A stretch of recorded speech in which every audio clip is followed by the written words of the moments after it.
ay si Nelly Abang Estueta, 55 years old, taga Barangay Mambog, Pinabacdaw, Samar.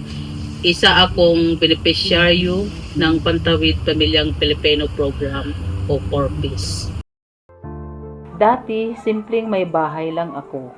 Kasama ko ang asawa kong si Leo na isang magsasaka at may 7 kaming anak. Ang pangarap namin noon, simple lang. Makakain ng 3 bisis sa isang araw at makapagtapos ang mga bata. Halos buong oras kong nasa bahay lang. Paminsan-minsan nagtitinda ako ng kakanin para may dagdag sa gastusin. Akala ko ganun na lang habang buhay. Ang takbo ng buhay ko. Tahimik, nakadipindi kay mister. Pero mali pala ako. Kasi may mas magandang palang plano ang Diyos para sa akin.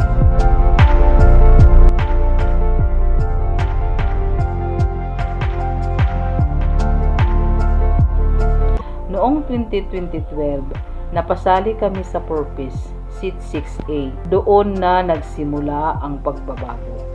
Hindi lang sa pamilya namin, kundi pati sa sarili ko. Unti-unti akong nagkaroon ng kumpiyansa. Hindi na ako yung tipong mahiyain at tahimik lang na naghihintay sa asawa ko galing bukid. Natuto akong makisalamuha dahil sa family development session na lagi kong ina-attendan. Doon ko natutunan na kaya ko rin palang magsalita at magpahayag ng saloobin. Dahil doon, nakilala ko ang aking sarili kung kakayahan bilang babae.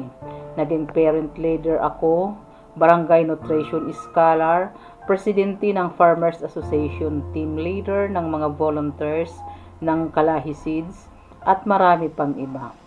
Madalas sinasama ko pa sa semester sa mga ganitong gawain. Pati mga anak ko, naging aktibo rin sa iba't ibang activity sa school nila. At syempre, pinakamagandang nangyari sa lahat, grabe. Ang saya ko kasi 5 sa 7 kong anak nakapagtapos na ng pag-aaral. Yung 2 naman kasalukuyang pang nag-aaral. Kaya tuloy-tuloy pa rin ang laban. Hindi talaga naging madali, pero dahil sa dasal, tiyaga at syempre yung tulong ng gobyerno, lalo na yung financial assistance na tatanggap namin mula sa PORPIS, kinaya namin. Kaya para sa akin, bawat tagumpay ng mga anak ko, tagumpay na rin ng buong pamilya.